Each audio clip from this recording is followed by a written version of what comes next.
Hello, everyone. This is Dr. Garcia. I am pleased to share with you our content for this evening for our face-to-face. Again, my intention is to provide a means for those who are tuning in virtually to access the content in a seamless way, as opposed to trying to navigate the factors of classroom composition and those variables of hearing, the audio, and so forth. So thank you for tuning in. So in summary, I would like to give you an overview of how we can apply instructional strategies for word recognition. Module 5 addresses ways that teachers can assess a student's reading and listening vocabulary. I self-corrected there. Our guideposts for this evening are as follows. So our welcome and review and expectations.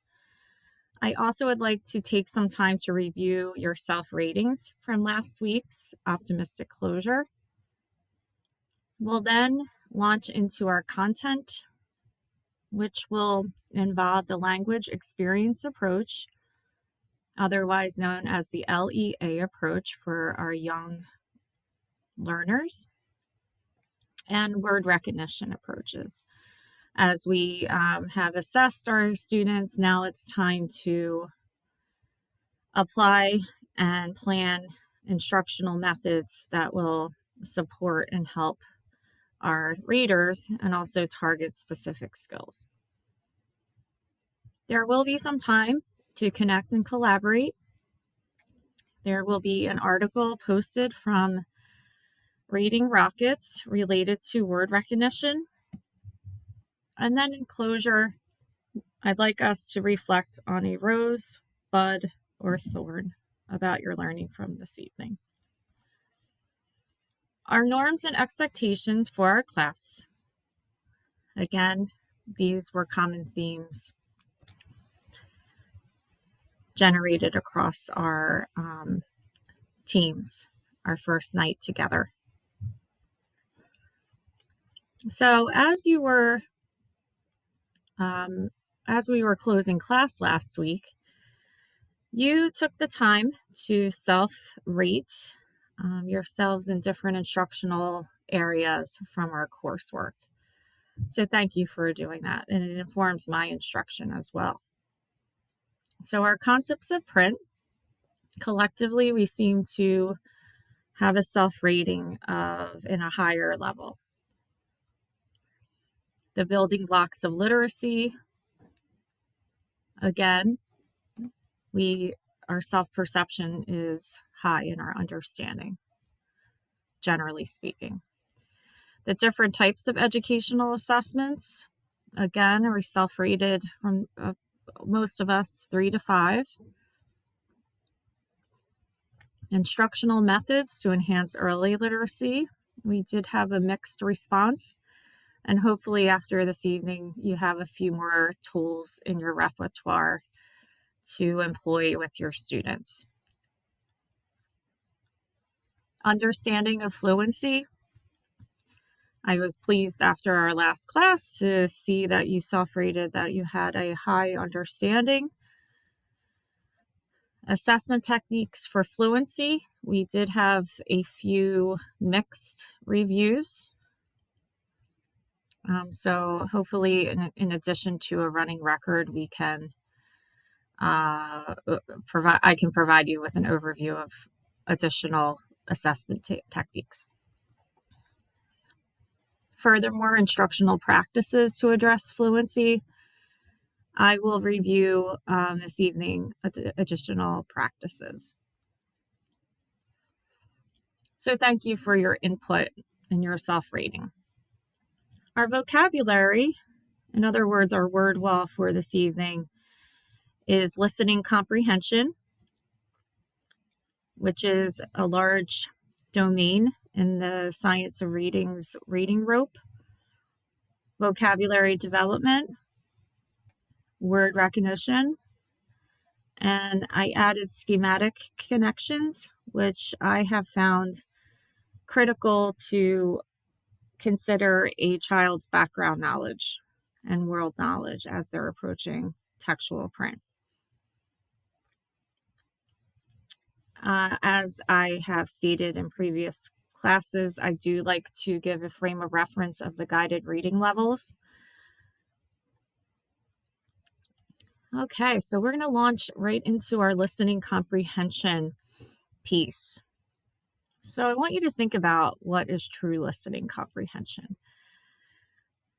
The purpose of read alouds, and when you're intentional, this allows opportunities to enhance vocabulary development. It also enriches our students' background knowledge, and it also just allows them to listen to how reading should be, like exemplars of reading fluency. So the story Swimmy by Leo Liani will be used as a model as a child is encountering a word such as marvel. A book such as Swimmy could be used. So a child is listening for a specific word and also placing it in context of a book. So I'm going to bring this book, and this has been an adapted version. And as I read again, if you hear the word marvel, think about how the author used it. So Swimmy by Leo Liani. A happy family of redfish live in the ocean. Only one fish is black, named Swimmy. One day, a big tuna fish eats the family of redfish. Swimmy swims away fast. Swimmy is scared and sad. Swimmy swims all alone. Swimmy sees a colorful jellyfish in the ocean. Swimmy sees a lobster walking in the ocean. Swimmy sees 3 big fish swimming together in the ocean.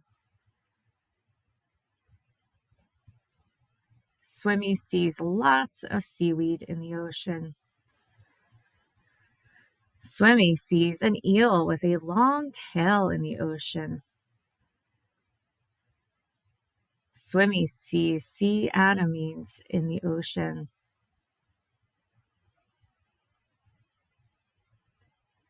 Swimmy sees a family of redfish. The redfish are scared the tuna fish will eat them. Swimmy thinks of an idea. Swimmy tells all the redfish to swim close together. The redfish swim close together and now look like a big redfish. Swimmy looks like the eye. The big red fish scares the tuna fish. The tuna fish swim away. So as Swimmy was seeing each creature, we could say Swimmy was marveling over each creature. Seeing, marveling, like especially the jellyfish. Swimmy sees a colorful jellyfish in the ocean.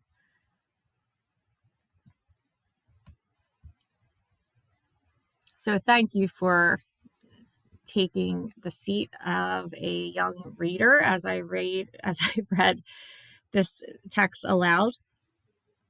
So if we're using marvel, a verb would be to be filled with wonder or astonishment. So I would like you to think how Swimmy was filled with wonder or astonishment in the text. And a noun is if you are a marvel, you're a wonderful or astonishing person or thing. The marvels of technology, for instance. Language experience approach is another approach to enhance listening comprehension, as well as charging each learner to grasp textual information and encode sounds and sentence structure. It empowers our youngsters to become writers as well. So as you watch this video, I'd like you to think about, what is the whole point of an LEA lesson? Why is it important for the instructor to use a blank sheet of paper when taking dictation on the first day? How does she differentiate the lesson on day 2 and day 3? And then finally, what is the final product and why is it important? Due to audio difficulties, I will post this video on Canvas. So as you have watched the video, hopefully you were able to observe that it takes advantage of students' experiences. It supports students' oral expression, certainly develops reading skill, and it helps students build their sight vocabulary and concepts of print. Now, as we are enhancing listening comprehension, and if we are assessing our young readers in fluency and administering running records and different assessments, we may come across difficulty in decoding and overall word recognition. So I'd like to show you again a few examples of what I have used and what school entities have used over time in a systematic and targeted approach to building decoding. So as we know, the foundational pieces are phonemic awareness, phonics, and the orthographic piece of manipulating letters and sounds to construct words. Heggerty is an example, and for the in-person class, I will bring my manuals for you to look. But this video is mostly an advertisement for the program, but what I found is that it does help gauge and have a captured glimpse of what instructional methods would be used for early learners. Also, I wanted to share some Google Slides that I had used through the program and I have made throughout the multisensory program and systematic program of foundations. This again targets purposeful letter formation and construction of sounds. So you would have a drill sound warm up, and we would show the letter or vowel. So we would begin with our vowel sounds. A, apple, a. A, ape, a. E, elephant, eh. I, itch, I. O, octopus, ah. U, up, up. C, cat, k. C, circle, s. H, hat. M, man, N, net, So as you can notice that each consonant and vowel sound is accompanied with the phoneme sound. I appreciate this too because there's also the speech mouth sound. This reminds me of a different program named Linda Moog Moon Bell, which is under the umbrella of Orton Gillingham.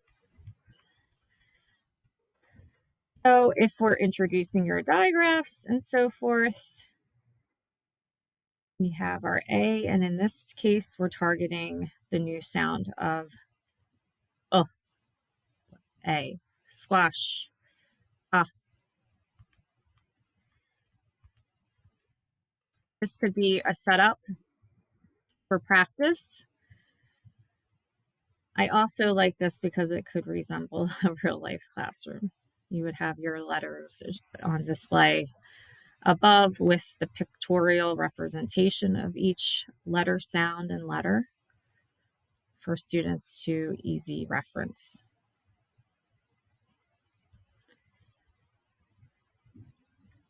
All right, and so forth.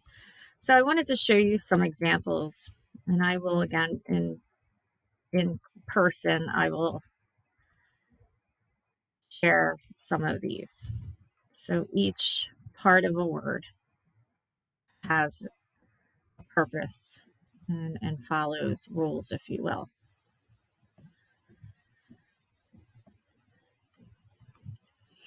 And again, here is the snapshot of a digital classroom, but very well may look like how you would set up your foundations boards.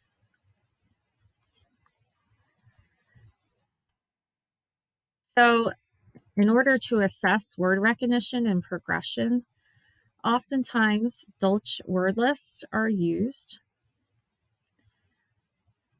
More diagnostic measure would be your qualitative reading inventory, as well as the Woodcock reading mastery test. As a special education teacher, when it was time to update goals, I would often use the Woodcock reading mastery test. So your Dolch word list, this in a way is from another teacher, but I found that this resembles your Dolch word list. And the goal is to know these words by sight. But those in the science of reading field want us to shy away, if you will, of just knowing words by sight. We want our readers to truly know how to dissect and analyze a word. So there are different theories around this. This could be a quick assessment of what level a child could be. In good measure, the rule of 5, if you have your child frustrating with 3 words in a row and they're not sure, you would stop the assessment and you would consider that as frustration. Also, the qualitative reading inventory list can measure a child's word recognition, of course, before you would read a passage. So a student would have this in front of them, and then the teacher would have their data collection form. Similar to a running record exercise, as I shared with you last week, you would just approach the task as, oh, I just want you to try your best. This is not something that's going to be reported or shared on your report card, just a way for me to get to know you as a reader. So you can consider the first list as pre-primer. The list that begins with make is primer. This could be considered your first grade list, second, third, and so on. So this would give you a sense of where to begin. So for instance, if Jackie read the entire list fluently and with ease, the first list, then read the second list fluently and with ease, the second list, but then began to stumble when she got to the word thing, why again. Once, oh, she did get animals, but then miscued on sing. You would say that she frustrated, most likely at a first grade level. So you would begin your reading passage back on a primer level and choose a passage on that level to have your student read to you and then assess your comprehension. Another piece of the qualitative reading inventory is that a student may, another portion of the assessment is a listening comprehension portion and a retelling portion, and to assess if a child can respond with deductive reasoning and inductive reasoning. The Woodcock Reading Mastery Test resembles what I just showed you, but I wanted to include basically the different test types. So you have a picture vocabulary, oral comprehension, segmentation, rapid picture naming, and so forth. So you would get more of a standardized, normed reference outcome with a Woodcock Reading Mastery Test. So I have additional artifacts that I will prepare or bring to class, if you will, for you to peruse through. And so you can get hands-on experience in using some of the booklets and assessment tools. So now it's time to connect and collaborate. I have an article for those who are tuning in virtually. I would like for you to basically read the entire article. And then if you can email me just similar to last week, but a paragraph about what you could do to summarize the article. In class, we will access the article through Canvas, but we will segment in Jigsaw. So it brings us back to the science of reading, the Scarborough's Reading Rope, published in 2001, but has been updated slightly. So we touched on, again, our word recognition as one rope, if you will. And as a child is increasing their automaticity in that area, as well as the language comprehension, you're hoping that a student then becomes a secure, skilled reader.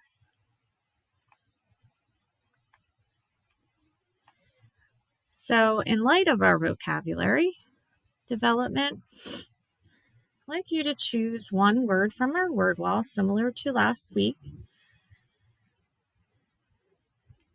and complete a Freyer model.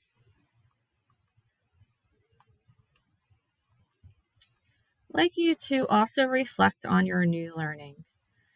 Please add one thorn or challenge from this content, one rose, like success, like something that you may want to try in your practice or teaching, and a bud, like some opportunities that you may have. Maybe the children who you're working with currently, you could use some of these strategies with.